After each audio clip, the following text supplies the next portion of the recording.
Anos antes do colapso da Islândia, a Islândia conheceu um boom econômico. O sistema financeiro islandês cresceu exponencialmente. Construiu um sistema bancário cujos ativos eram 10 vezes maior que o PIB do país. Os preços dos imóveis e ações dispararam. A economia tradicional da pesca foi drasticamente modificada. E a engenharia financeira se tornou a carreira preferida dos jovens, em vez da gestão de recursos naturais. Pessoas de todos os tipos queriam trabalhar no setor bancário. Até que então, no outono de 2008, o sonho se acabou e a falência do Estado islandês apareceu. A taxa de câmbio da coroa islandesa caiu, bancos foram nacionalizados, o desemprego aumentou, a taxa de inflação subiu, o mercado de ações caiu 90% e os preços dos imóveis também caíram. Podemos atribuir as causas da crise da Islândia a duas práticas bancárias: o descasamento excessivo de prazos e o descasamento de moedas. Essas práticas foram levadas ao extremo na Islândia, o que tornou seu sistema extremamente frágil. O descasamento de prazos é quando os prazos de reembolso dos fundos captados não batem com os retornos dos fundos emprestados. Exemplo: o banco capta dinheiro emprestado no mercado por 60 dias e empresta ao cliente para um pagamento de 120 dias. Se houver um aumento das taxas de juros no mercado, o banco perderá, pois terá que arcar com maiores juros para rolar os seus passivos, ou uma retirada de fundos por parte dos clientes, que também dificulta a rolagem dos passivos. Mas se houver uma redução nos juros, ele terá menos custos para a rolagem. O descasamento de moeda é o mesmo processo, só que com moedas estrangeiras, e a sua rentabilidade depende da variação da taxa de câmbio e a taxa de inflação. O FMI também teve seu papel na crise da Islândia, uma instituição que serve para resgatar nações soberanas a nível internacional. A garantia do fundo reduziu o risco e assim o prêmio e volatilidade das taxas de câmbio, conduziu as pessoas em todo o mundo a aumentar o financiamento em moedas estrangeiras, e a coroa islandesa foi uma das moedas que desfrutou da confiança dos investidores durante aquele período. Os bancos islandeses emitiram passivos de curto prazo para investir em ativos de longo prazo. Assim se necessitava de uma rolagem contínua de seus passivos de curto prazo até que seus ativos de longo prazo vencessem. Se os bancos não conseguissem novos mutuários para continuar a renovar os seus passivos, enfrentariam uma crise de liquidez. O descasamento de vencimentos é uma atividade lucrativa, que envolve a arbitragem de juros, pois normalmente as taxas de juros de longo prazo são maiores que as de curto prazo. Alterações na estrutura das taxas de juros alterará os padrões de investimentos prevalecentes. Junto a uma expansão do crédito, aumenta a probabilidade de empréstimos concedidos hoje de poderem ser renovados no futuro. Será construído mais empréstimos de curto prazo para financiar empréstimos de longo prazo.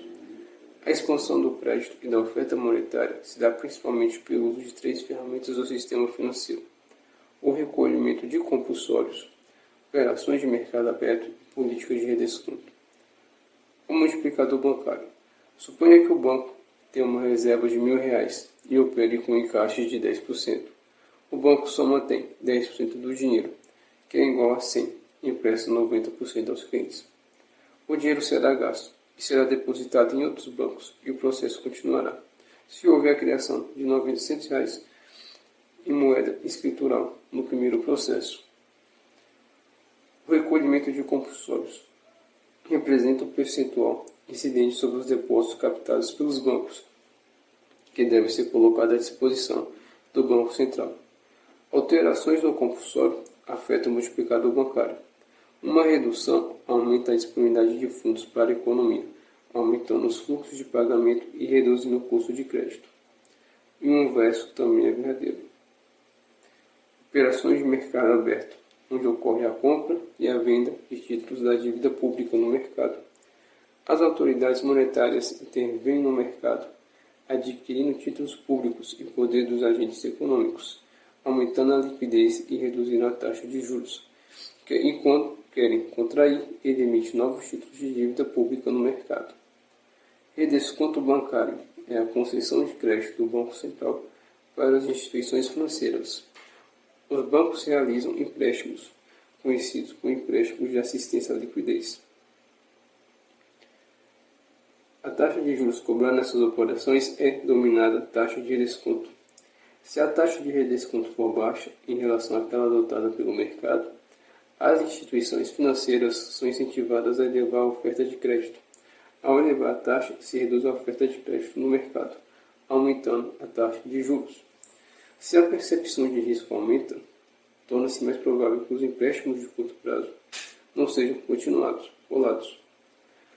Os bancos irlandeses se beneficiaram da garantia do governo para pagarem suas finanças caso suas apostas no mercado fossem erradas. O Banco Central da Islândia se comprometeu explicitamente a fornecer essa função. O Banco Central islandês forneceu uma rolagem eficaz de último recurso, proporcionando nova dívida de curto prazo. Com medo dos grandes bancos falirem, se deu mais oportunidade para os bancos assumirem mais montantes crescentes de risco de curto prazo. Isso até a crise de 2008, com a queda do Lehman Brothers, se teve uma súbita escassez de financiamento. Os bancos irlandeses não conseguiram rolar as suas dívidas de curto prazo. Com a falência do Banco Glimmer em 29 de setembro de 2008, os depositantes estavam a começar a ficar nervosos e os bancos perderam depósitos. Qualquer retirada de depósito interromperia a rolagem, levando os bancos a uma crise de liquidez. Anos antes, em 21 de março de 2003, o Banco Central islandês reduziu a exigência de reservas para instituições de depósito de 4% para 2%. Alterou as reservas que os bancos teriam que salvaguardar nos seus cofres, o que permitiu que os bancos utilizassem uma parte adicional dos depósitos, o que gerou uma maior expansão de crédito. Mesmo sem o aumento da base monetária, a dimensão das taxas de reserva aumentou a oferta de crédito. Muitos começaram a estacionar sua liquidez em algum lugar, o que gerou um fluxo maciço de fundos para o mercado hipotecário, à medida que os bancos tentavam emprestar suas novas reservas. No período de 2003, além de reduzir os requisitos de reserva, o Banco Central islandês começou um período prolongado de redução das taxas de juros. A inflação subiu a ritmos constantes até finais de 2005. As políticas de criação de crédito pelo Banco Central islandês deixou as taxas de juros de curto prazo mais baixas, o que fez com que os indivíduos tivessem altos incentivos a se endividar em empréstimos de curto prazo.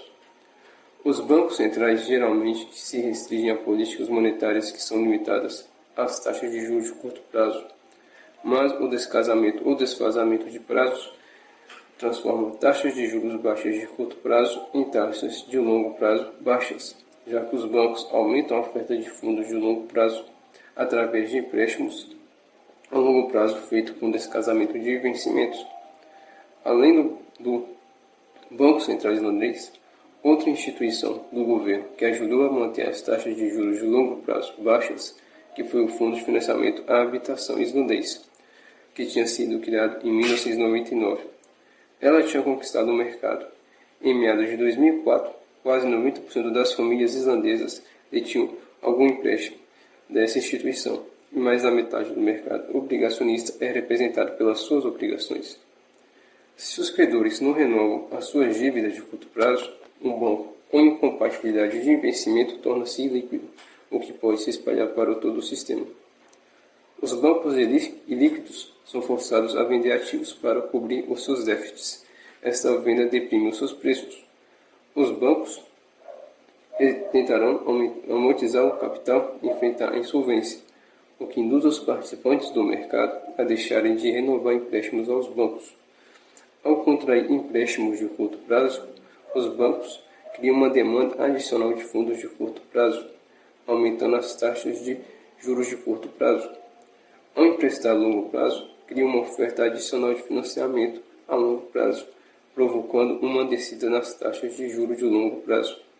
Assim, um descasamento de vencimentos enfraquece a curva de rendimento, transfere o efeito da manipulação das taxas de curto prazo pelo Banco Central para o extremo, que é a taxa de longo prazo. O FMI tem como uma das suas funções a estabilidade das taxas de câmbio para a facilitação do comércio global. A tendência tem sido que os países assumem regimes de taxas de câmbio flutuantes. Isso acaba por gerar um componente adicional na visão empreendedora para navegar no mercado. Não só os custos dos fatores de produção e os preços dos produtos devem ser estimados, mas os cálculos feitos numa moeda diferente da sua. Se deve adicionar o custo de estimar a flutuação da taxa de câmbio durante esse período intermediário. Se os riscos de investimento transnacionais não forem reduzidos, pode ocorrer episódios de volatilidade. As organizações financeiras estão ansiosas para evitar falências soberanas, seja por inadimplência de suas dívidas ou desvalorização excessiva de suas moedas. O fundo apelou aos países em desenvolvimento do mundo para disponibilizarem mais recursos para combater a crise. À medida que é dado apoio rápido e substancial aos países em risco de problemas de liquidez ou de solvência, a confiança dos investidores estrangeiros permanece elevada e o seu medo de incumprimento é eliminado ou reduzido. Eles são atraídos a assumir maiores níveis de dívida nesses países, o que resulta no maior aumento da instabilidade. A volatilidade das taxas de câmbio é reduzida, o que dá mais estabilidade financeira aos investidores nacionais. A vantagem de denominar dívidas em moedas estrangeiras, que oferecem taxas de juros mais baixas. O FMI funcionando como um credor intencional de último recurso, a fim de evitar as crises de insolvência. Os mercados de capitais internacionais podem funcionar com confiança renovada de que futuras crises financeiras não comprometeriam o pagamento da sua dívida. Quanto mais países o FMI resgatar, maior se torna o risco moral em outros países. Os investidores se tornam menos cautelosos em investir nas economias em desenvolvimento, já que o FMI garantiu implicitamente a cobertura das suas perdas em caso de calamidades financeiras. Às vezes, um credor internacional de último recurso pode ser inútil, já que o Banco Central pode inflacionar a oferta monetária e liquidar suas obrigações na sua própria moeda, desde que as dívidas sejam em moeda nacional. Mas a instabilidade induzida pelo FMI permitiu que os empresários diversificassem os seus financiamentos, deixando a moeda nacional, que ainda tinha um prêmio de risco elevado, transferindo-o para moedas estrangeiras mais estáveis, o que levou a uma redução no risco e a diminuição da volatilidade da taxa de câmbio, o que levou os empresários a assumirem dívidas em moedas estrangeiras. Levou aos bancos a assumirem passivos denominados em moedas estrangeiras. Também levou ao aumento na especulação internacional na Islândia, uma vez que os estrangeiros foram induzidos a pensar que a coroa era menos arriscada do que os seus fundamentos teriam sugerido.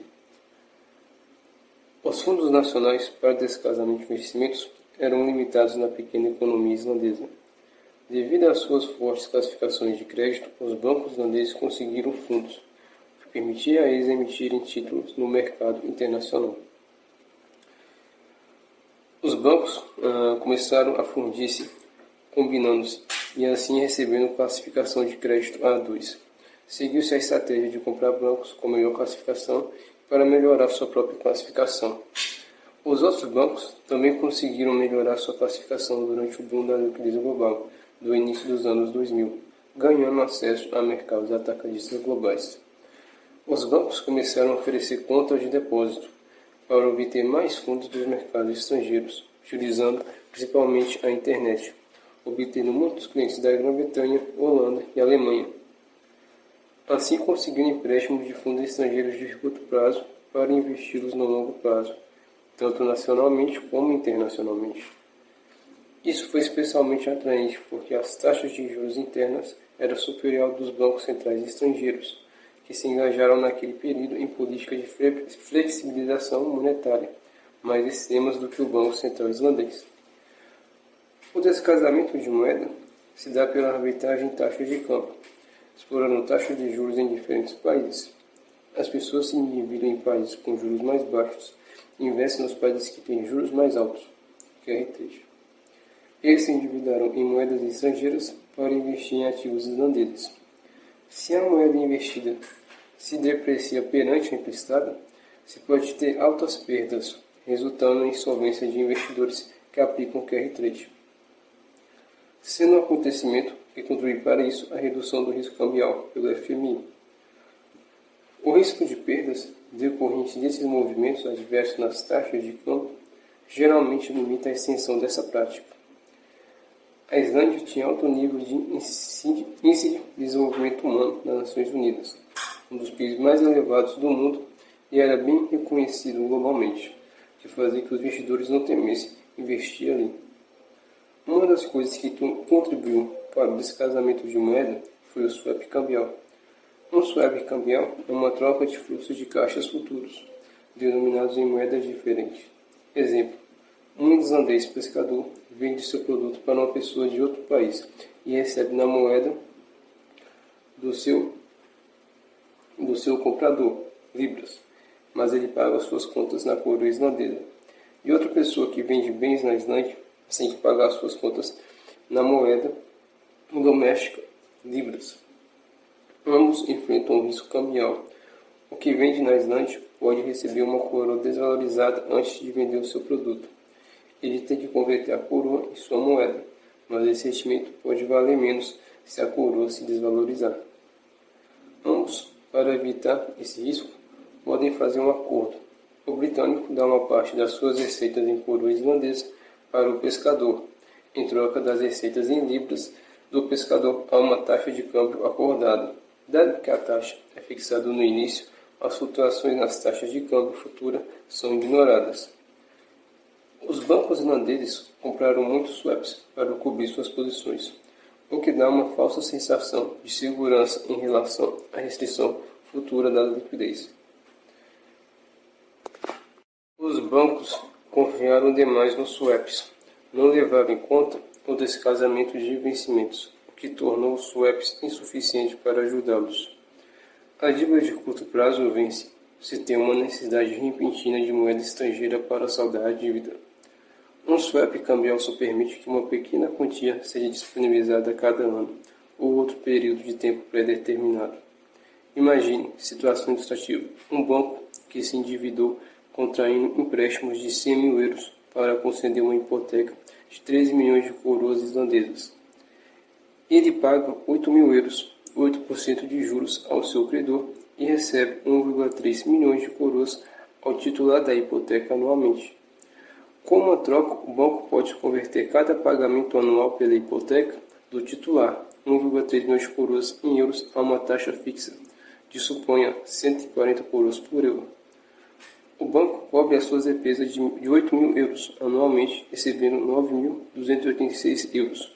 Mas a totalidade da hipoteca não pode ser convertida em euros de uma só vez. Se o Banco Central tomou emprestado 100 mil euros por um curto período e o empréstimo não pode ser renovado, então o banco precisa repentinamente de todos os 100 mil euros. Não adianta converter 1,3 milhões de coroas em 9.286 euros, pois o banco precisa do valor total, que é 100 mil euros.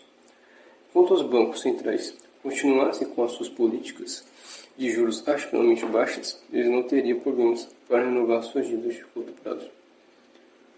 O descasamento de moeda é uma forma de expandir o crédito à exportação. O FED tinha mantido a sua taxa de juros alvo em 1% durante quase um ano, de 25 de junho de 2003 a 20 de junho de 2004. O Banco Central Europeu manteve a taxa de juros em 2% durante 2 anos, de 6 de junho de 2003 a 6 de dezembro de 2005. E o Banco do Japão manteve a taxa de desconto abaixo de 1% de 2001 a 2007. Houve uma exportação de crédito desses países para a Islândia. O crédito islandês, denominado em moeda estrangeira, aumentou mais de 559% entre o quarto trimestre de 2002 e o quarto trimestre de 2005. Os passivos, denominados em moedas estrangeiras, que mais tarde seriam convertidos em coroas islandesas no Banco Central. A oferta monetária islandesa aumentou, mas a procura de coroas pelos bancos manteve artificialmente a taxa da coroa. As recém-criadas novas coroas foram emprestadas aos islandeses a longo prazo, gerando um descasamento de moeda e de vencimentos. Os bancos lucraram muito com essa alavancagem. Quase 70% das dívidas dos bancos islandeses eram dominados em moedas estrangeiras. Os bancos usam esses passivos e emprestavam para firmas islandesas, que iam e se envolviam em gastos e adquirindo empresas ativos em toda a Europa. Se ocorresse algum choque adverso na taxa de câmbio, as empresas nacionais teriam poucos recursos para financiar esses passivos. Quando a liquidez em intenção de curto prazo secou, os bancos islandeses ficaram com ativos ilíquidos de longo prazo. Um aumento da poupança real reduz as taxas de juros, indicando aos empresários os recursos adicionais disponíveis. Uma expansão do crédito significa um aumento na oferta monetária, mas não um aumento em poupanças reais. Wixel diferencia entre a taxa de juros natural e a taxa de juros do mercado. Taxa de juros natural é determinada pelo equilíbrio entre a poupança e a demanda por investimento. Uma preferência temporal baixa, ou seja, um menor consumo atual, disponibiliza mais fundos, abaixando a taxa de juros e disponibilizando recursos reais que não foram consumidos, assim deixando o nível de preços estáveis. Já um aumento na preferência temporal mais consumo atual reduz a poupança e aumenta a taxa de juros e disponibilizando menos recursos para investimentos. A taxa de juros do mercado pode ficar abaixo ou acima da taxa de juros natural. Se os bancos expandirem ou aumentarem a oferta de crédito, pode abaixar a taxa de juros de forma artificial, que não tem respaldo na poupança real, ou seja, não há disponibilidade de recursos reais, o que irá gerar um maior consumo e investimento acompanhado por inflação, o que vai levar posteriormente ao aumento da taxa de juros nominal. Já uma taxa de juros do mercado acima da taxa de juros natural, os preços dos bens cairão e a produção irá se contrair. Uma mudança para o setor onde a expansão gera mais lucro, o financeiro. Concedendo empréstimos a firmas e crédito e a consumidores, ao utilizar nova liquidez antes da sua utilização por outros, os bancos lucram antes dos efeitos continuos se espalharem. Os preços só aumentarão depois de outras pessoas e firmas usarem o dinheiro. As firmas que se dedicarem exclusivamente à especulação financeira expandirão. A especulação se torna mais forte, com lucros dependendo continuamente de fluxo de créditos e de dinheiro para manter a flutuação dos preços. O governo tinha garantido exclusivamente a dívida da instituição hipotecária islandesa. A Islândia, diferente de outros países, tem um aspecto da igualdade muito forte em suas raízes. A instituição hipotecária islandesa concedia acesso às hipotecas a todos os cidadãos de forma igual, o que gerou um aumento na demanda por imóveis. Em 2004, quase 90% das famílias islandesas detinham algum empréstimo da HFF. O melhor acesso aos mercados internacionais pelos bancos levou os maiores bancos do país a entrar no mercado hipotecário primário. Os bancos cheios de liquidez entraram no mercado hipotecário e começaram a competir entre si e a instituição estatal, levando a quedas nos juros e prolongamento de pagamentos. Mas os bancos não tinham a capacidade de competir com a instituição estatal. A partir que a competição se aumenta, eles começaram a aceitar clientes com menor capacidade creditícia, ou seja, com empregos menos seguros ou com poucas quantias de poupança. Ao emitir hipotecas de prazo mais longo, de até 40 anos, os bancos se expuseram ao maior risco na taxa de juros. Nos últimos semestres de 2006, um aumento de 2% percentuais nas taxas de juros do mercado teria causado uma perca de 465 milhões. À medida que os empréstimos hipotecários aumentavam, a procura também aumentava, gerando um aumento constante nos preços das habitações. De 2003 a 2006, se teve uma variação superior a 10% anualmente nos preços. O Banco Central islandês tentou parar o boom, aumentando as taxas de juros de 10,5% no final de 2006 para 14% um ano mais tarde. Isso só incentivou o carry trade, o que atraiu investidores estrangeiros para investir em coroas, o que fortaleceu a taxa de câmbio e o que reduziu os custos reais para aqueles que estavam endividados em moedas estrangeiras. Reduziu os preços das importações, gerando consumo excessivo. As taxas de juros das obrigações islandesas altas e as obrigações estrangeiras baixas começaram a emitir o que mais tarde foi conhecido como obrigações glaciais, denominadas em coroas, que deram a capacidade de investir no país de alto rendimento, que gerou mais liquidez. Quando a confiança na coroa caiu, a liquidez mundial começou a cair, o financiamento de curto prazo começou a baixar. Houve uma transferência de recursos do setor de produção para o setor financeiro. Os lucros do setor bancário aumentaram relativamente a custa dos antigos setores baseados na produção. A utilização de recursos físicos aumentou por parte dos bancos. Prédios foram ampliados, departamentos foram desenvolvidos, novos funcionários foram contratados.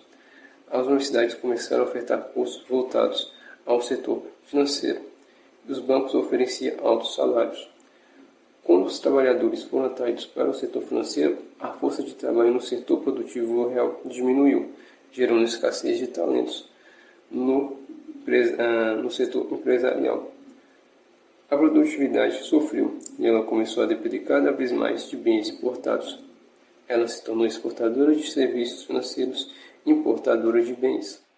A Islândia pegou o dinheiro emprestado e a utilizou para importar bens estrangeiros, sem melhorar sua produtividade para pagar essa dívida no futuro.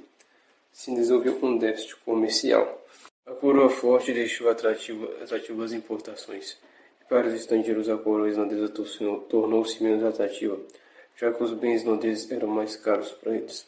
Quando a coroa se enfraqueceu, a dependência de bens estrangeiros se tornou um malho. O preço de alimentos básicos dispararam. Os bancos islandeses e firmas fizeram mais investimentos fora do país. Enquanto o boom internacional durou, os preços dos ativos continuaram a aumentar de preço pela expansão do crédito, e os islandeses estavam usando dívidas para adquirir firmas estrangeiras. O crédito e o otimismo levaram as ações da Islândia à altura. O endividamento de curto prazo e investimento em ativos de longo prazo é uma situação de alto risco. Quando a liquidez internacional acabou, a Islândia entrou em apuros. O Credit Default Swap, uma forma de seguro que os investidores compram para compensar uma perda se um determinado devedor não cumprir sua obrigação.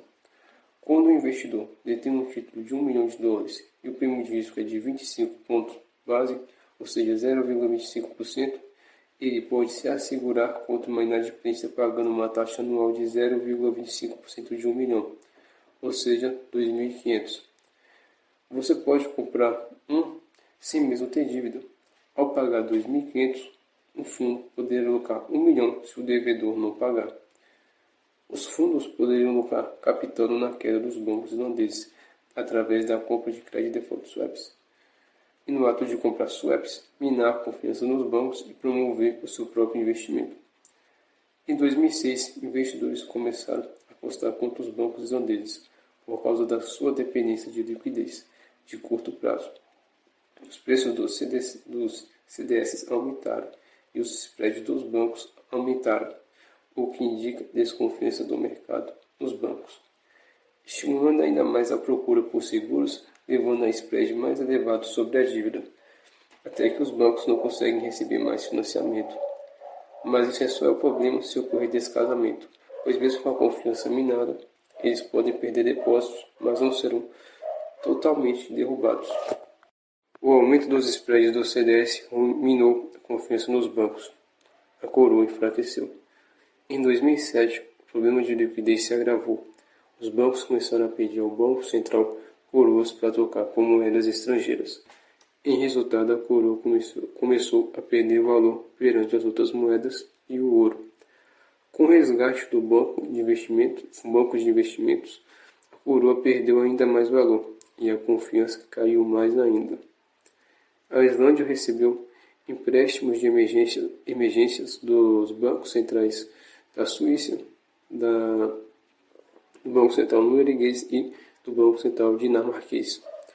O Banco Central islandês tentou defender a sua moeda aumentando a taxa de juros para 15%. Os bancos sofreram altas perdas por causa de maus investimentos, principalmente em habitação. A perca de confiança em muitos países desencadeou uma corrida bancária e acabando com o financiamento de curto prazo. O que mais contribuiu para isso foi o pedido de proteção do Lehman Brothers em setembro de 2008. Bancos começaram a vender seus ativos a preço de liquidação para resgatar seus passivos, o que gerou mais desconfiança. Os bancos islandeses venderam seus ativos de longo prazo, estrangeiros e nacionais. Devido ao descasamento de moeda, eles tiveram que vender ativos em coroa para obter a moeda estrangeira que necessitavam. À medida que a crise de liquidez se agravava, os investidores começaram a vender ativos e correram para moedas fortes. Os preços dos ativos caíram. O credor de última instância distorce a estrutura de incentivos, que resulta numa mudança para empreendimentos mais arriscados. Se as dívidas são denominadas em moedas estrangeiras, o Banco Central não pode fazer nada, pois ele está limitado ao setor nacional. O déficit comercial na Islândia surgiu no início da década de 2000 e prolongou-se durante a década, e a economia se tornou fortemente importadora de bens estrangeiros. A procura pela coroa acabou diminuindo. O Banco Central islandês estava com escassas reservas cambiais para suprir as necessidades dos bancos e com dificuldades de reabastecer devido ao desequilíbrio comercial. Um país que importa um bem de outro país, a sua moeda é trocada pela moeda doméstica. A moeda é armazenada no Banco Central estrangeiro, que pode ser mantido ou usado para comprar ativos como título dos países que importam seus bens.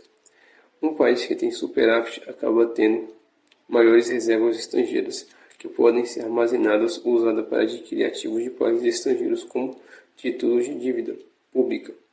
Já um país com déficits longos na balança tende a ter menores reservas em moedas estrangeiras e tende a ter maiores dívidas externas. A oferta de fundos detida pelo Banco Central não era suficiente para satisfazer os passivos em moedas estrangeiras. Necessário um apoio externo. As nações não estavam dispostas a emprestar dinheiro à Islândia. Elas não estavam dispostas a aceitar uma moeda fraca. Até que em maio de 2008, os bancos centrais da Suécia, Noruega e Dinamarca celebraram os acordos bilaterais de swap, mas que não foi o suficiente. O Banco Central islandês tentou aumentar as suas reservas cambiais através da emissão de títulos de curto prazo, mas o mercado de crédito estava ilíquido. Os ativos islandeses eram altamente demandados, mas agora eram universalmente indesejados, e os países estrangeiros tinham seus próprios problemas. A taxa de câmbio caída colocou a Islândia em perigo, dificultando a importação de bens altamente necessários. Em 2009, a coroa se estabilizou, pois recebeu ajuda externa, e a coroa conseguiu se estabilizar um pouco, com ativos de alta qualidade. As novas reservas cambiais foram utilizadas para pagar as importações. A coroa se estabilizou e as taxas de inflação moderaram-se. O reforço qualitativo consiste na melhoria dos ativos que respaldam uma moeda, adicionando ativos de qualidade superior ou liquidando ativos de qualidade inferior, vendendo ativos de qualidade inferior e comprando ativos de qualidade superior. A teoria qualitativa da moeda afirma que a qualidade do dinheiro influencia a sua demanda, não sendo só a quantidade o principal fator que influencia a qualidade. A qualidade da moeda é determinada pela capacidade de cumprir as suas funções, como meio de troca, reserva de valor e unidade de conta. A qualidade da moeda é um conceito subjetivo, pois a moeda é um meio para atingir o fim subjetivo dos agentes. Quanto melhor ele cumprir a sua função aos olhos das pessoas, mais valor terá. Bens já foram moedas por causa de suas características como divisibilidade, transportabilidade, durabilidade e alto valor por unidade. O preço da moeda é determinado pela sua oferta e demanda. A demanda é determinada pela sua utilidade marginal e a sua oferta é determinada pela quantidade de moeda. A classificação relativa entre bens e dinheiro é influenciada pela qualidade da moeda.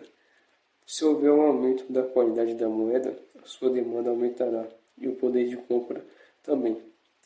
Quanto menor a qualidade da moeda, menos ela será valorizada perante os outros bens, levando a mais gasto de uma moeda em troca de bens ou outros ativos.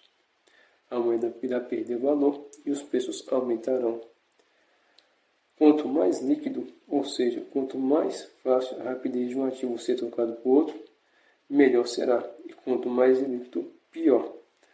Uma moeda que tem uma demanda monetária e uma demanda para a produção dá uma maior segurança, pois se o valor monetário for perdido ou diminuído, ele pode ser alocado para a indústria. Os custos de transporte, de visibilidade, homogeneidade e reconhecimento também influenciam a demanda.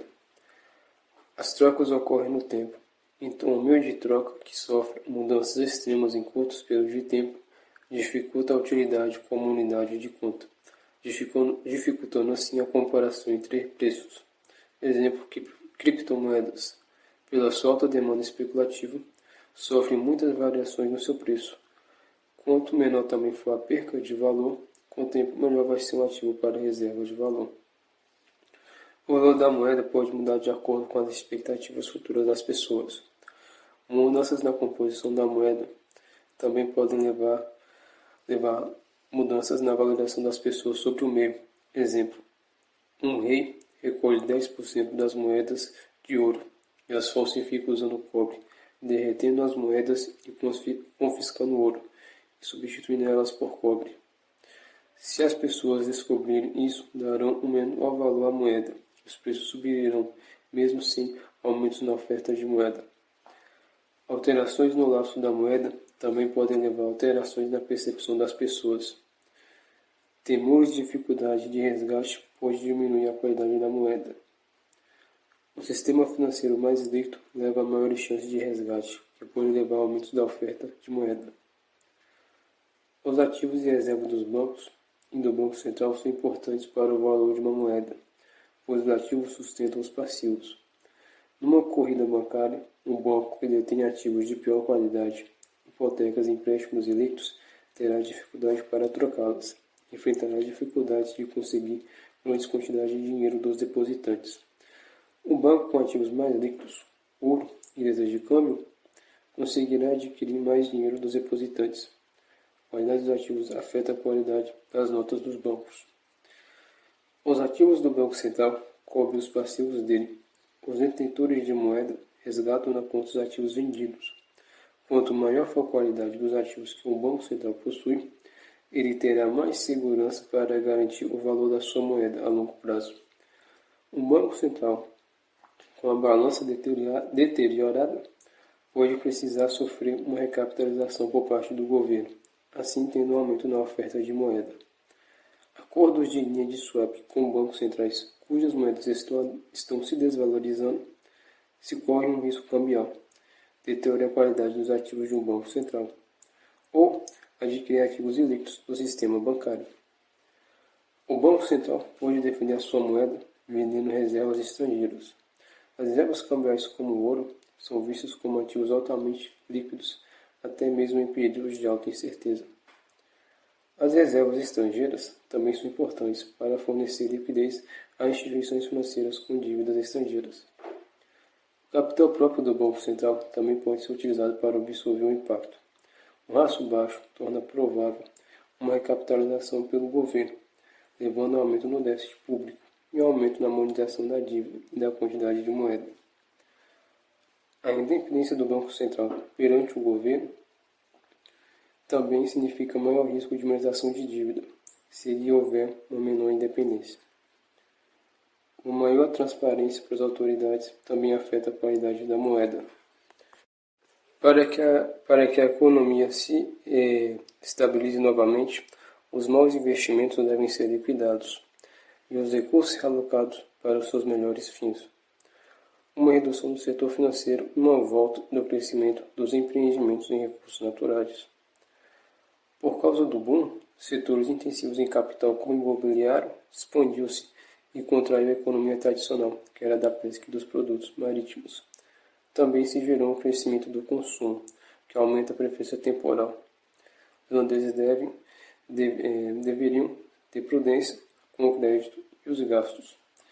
A crise os forçou a repensar seus gastos. Muitos não quiseram continuar a pagar pelos carros comprados com dívida estrangeira. Com preços de compras atrativos internacionalmente devido à alta desvalorização da coroa, níveis de outros países compraram carros que custavam propriamente pouco.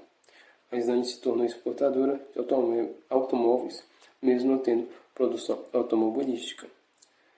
O descarte de bens excedentes comprados durante um boom deve continuar até que a economia se estabilize, pois os compradores estrangeiros comprarão com moeda estrangeira, fornecendo dívidas internacionais para ajudar a pagar as dívidas anteriormente contraídas. Também aumentará a demanda pela coroa islandesa, estabilizando mais o seu valor, junto com uma maior expansão do setor exportador.